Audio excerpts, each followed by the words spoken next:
The fact that Blake Lively has been rude and cruel to people throughout her career. Blake Lively is spiraling as her co-stars and friends start exposing her dirty past one by one. Anna, what does it mean to be working with Blake again? Oh, yeah. Talking about you all day. Oh my God. Her once spotless reputation is bleeding out fast, and the cracks are impossible to hide. He was slamming Blake Lively and Ryan Reynolds. He basically said that they effed up. They're revealing how she manipulated them behind the scenes, the same shady playbook she's now using against Justin Baldoni. And no amount of I'm sorry's will ever undo it. Hurt people hurt people. Blake Lively's perfect little princess image is finally catching up with her. And honestly, it's about time. For years, she's paraded around like the poster child of Hollywood elegance, flashing that fake smile and pretending she's just another down-to-earth mom who happens to be married to Ryan Reynolds and living the dream. And so the more time we got to spend with Blake Lively, the less we liked her. Well, guess what, Blake? In 2025, no one's buying it anymore. Your America's Sweetheart Act is officially dead, buried, and stomped on. If she's that dramatic in a release statement, she probably was even more dramatic in just being the friend that supports your friend even when you know you're lying. And honestly, the collapse is beautiful to watch.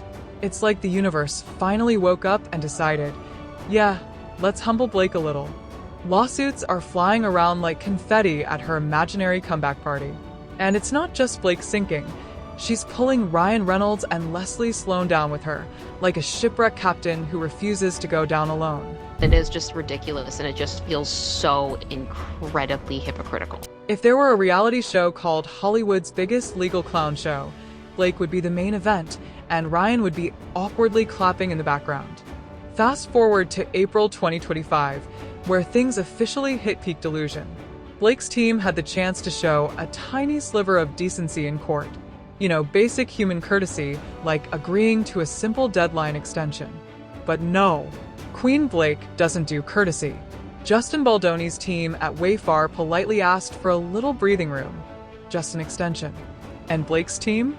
They slammed the door in their face faster than Blake accepts a movie role where she plays yet another bland rich woman. Yeah, it's just weird. It's just weird. I don't get it. We'll see why, but they seem to want to make it as difficult as possible, which I guess is part of a plan. And if you want to be, and all the drown them in paperwork is what they're trying to do. And maybe I could see that maybe of just like Justin's side has so much more going for them. And while Justin and Wayfair were out here answering over 500 discovery demands, yeah, 500, Blake's team was acting like they were too important to even acknowledge them.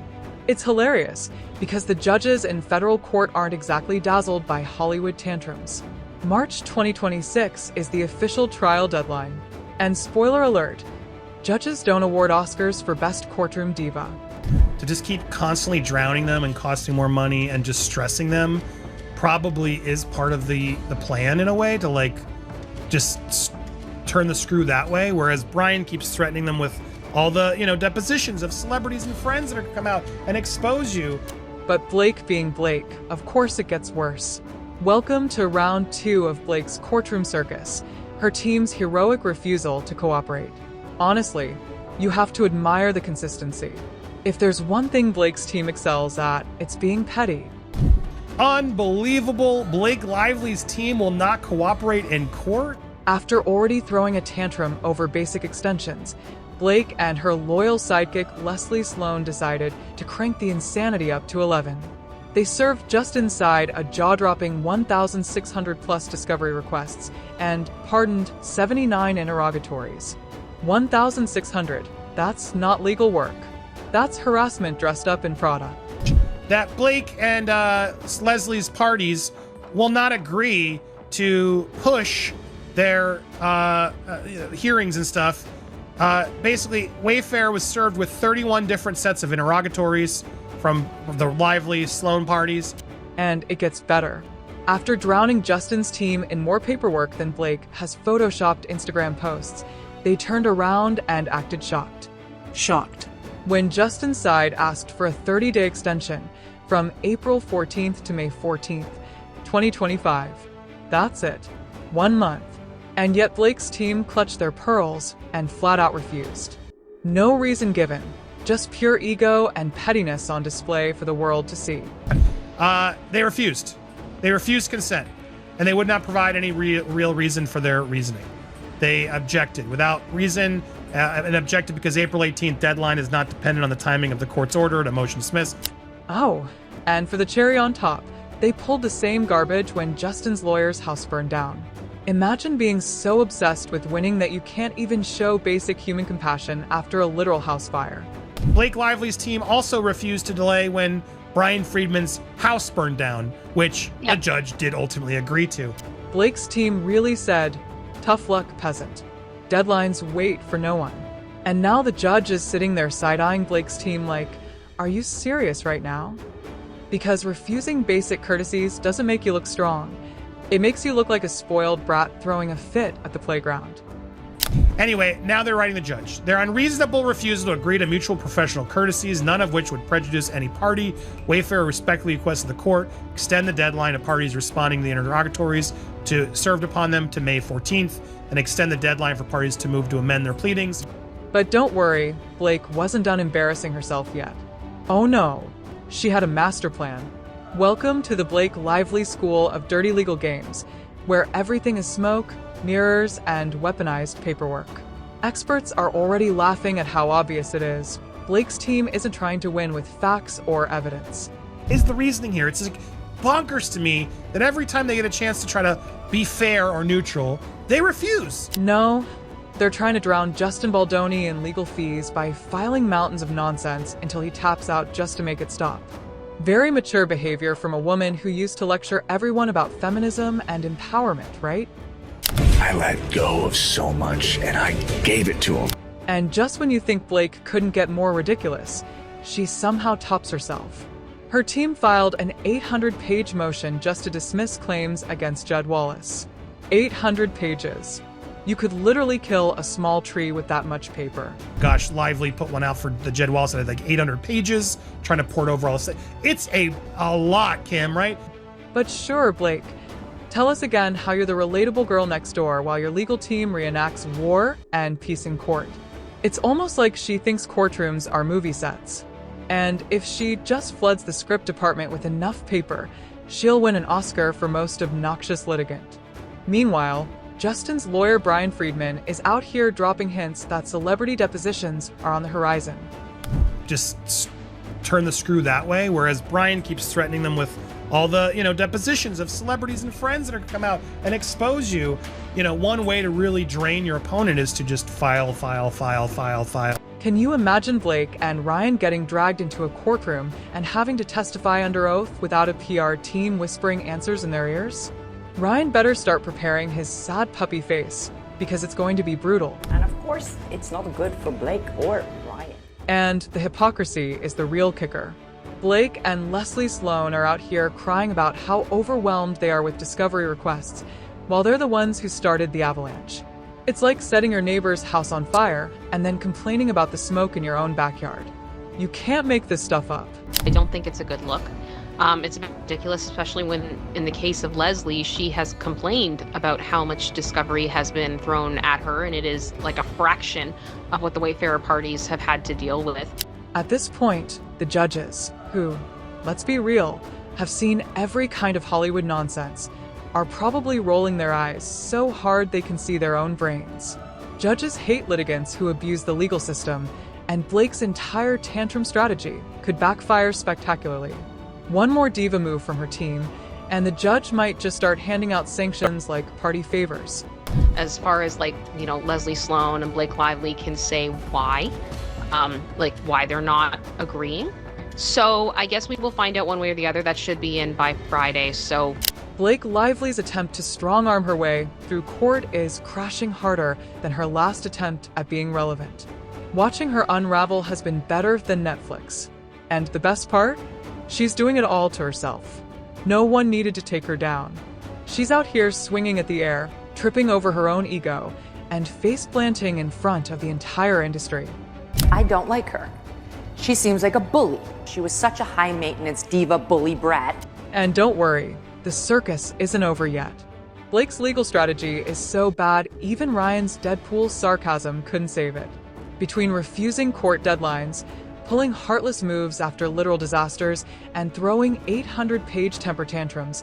Blake Lively has officially gone from Queen of Hollywood to Queen of Courtroom Clowns. Stay tuned. The meltdown is only just beginning. Not supporting Blake Lively and Ryan Reynolds, which, I mean, he is a big celebrity and has a huge following. Just when you thought Blake Lively couldn't sink her career any faster, she went and added the New York Times to her little PR disaster. Because why not, right? If you're going down, might as well drag an entire newspaper with you. New York Times, you really messed up because Harvey's not entirely wrong, because you look like complete idiots due to the fact that you didn't do your homework. And you did screw over Justin. It's factual at this point. Turns out the metadata, yes, the cold, heartless tech stuff, is hinting that the New York Times might have been cozied up with Blake behind the scenes. That's right. Blake allegedly found her new BFFs not at a celebrity brunch, but at the NYT headquarters. Journalism? Nah, more like fanfiction writing at this point. And before anyone tries to argue this is totally normal, let's hit pause for a tiny history lesson. The New York Times versus Sullivan case basically made it impossible to sue the Times for defamation if you're a public figure. Seriously, you could catch the New York Times calling you an alien from Mars, and you'd still have a hard time winning. Even Trump tried and failed. Sarah Palin gave it a shot too, and ended up looking like she couldn't find Russia from her backyard, let alone a winning argument. So Blake Lively thinking she's going to take down the New York Times? That's adorable. Someone please send her a Know Your Limits handbook. Blake Lively manipulated her audiences and lied to her audiences. Judge Lyman, who must be exhausted from babysitting this whole circus, already warned Blake's side back in February 2025. Hey geniuses, the New York Times has litigation privilege. Translation: stop embarrassing yourselves. But did Blake listen? Of course not. Why listen to a federal judge when you can keep crashing your own reputation in real time? And just when you thought this couldn't turn into a bigger joke, guess who decided to crawl out of the sewers and chime in? None other than Harvey Weinstein. Maybe that is sort of a brutal torture trap they're trying to do. I don't know. It's the only thing I can sort of make sense of it. Meanwhile, make sense of this. Harvey W.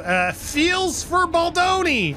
Oh my God, this is disgusting. Yes, Harvey freaking Weinstein. Watching him pop up and defend Blake was the PR equivalent of setting yourself on fire to stay warm. Harvey went on some emotional monologue about how the New York Times cherry-picked facts against him, and poor him, he should have fought back harder. Bro, you're literally serving prison time. Maybe sit this one out. Maybe. The fact that Blake Lively has been rude and cruel to people throughout her career, it's a fact. They didn't even deny that these things have happened. Meanwhile, Blake's sitting there probably thinking, yes, Harvey's support will totally fix everything. Like, sis, when Harvey Weinstein starts defending you publicly, that's not a win. That's a flashing neon sign that says, you messed up. It's the ultimate chef's kiss of irony. The girl who tried to champion women's empowerment is now getting fist bumps from Hollywood's biggest disgrace. Stunning career move. He told us that Justin Baldoni claims she tried to take over his movie because she has a history of saying, okay, I'll be the star, but what I secretly want to do is direct it and edit it. The New York Times, for their part, responded in the calm, deadpan way only an institution with 50 Pulitzers can. They basically said, none of the facts in our coverage are in dispute.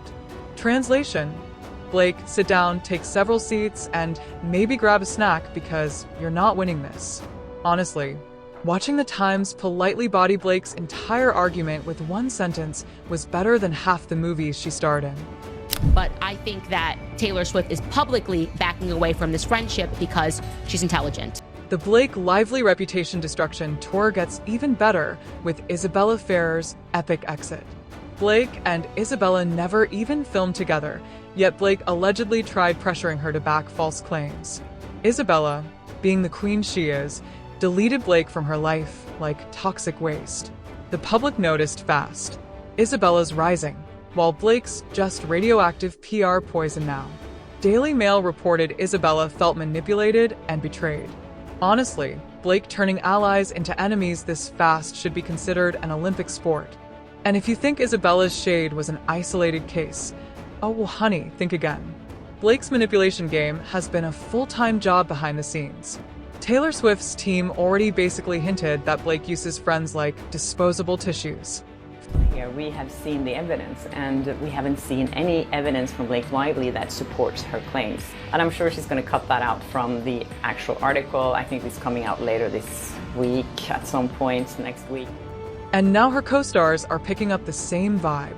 Imagine being so fake that even Taylor Swift's squad, which practically invented squad goals, is giving you side-eye. Weinstein, shut up. You have no basis to talk. What are you doing here? Blake Lively's leaked text messages are a disaster of her own making. Allegedly, she planted ideas in people's heads about being smeared, yet zero real evidence. She was banking on the fake it till you make it tactic, but now it's all falling apart. Blake's manipulation empire is crumbling, and the public's not buying her act anymore. With no backup from her co-stars or any real proof, Blake's desperate tactics are backfiring. The truth is, the more she tries to spin her story, the more it unravels that in the end, Blake's reign as Hollywood's darling is officially over. The smoke and mirrors have finally shattered, and all that's left is the cold truth. Her empire of lies is falling apart, and no amount of PR can save her now.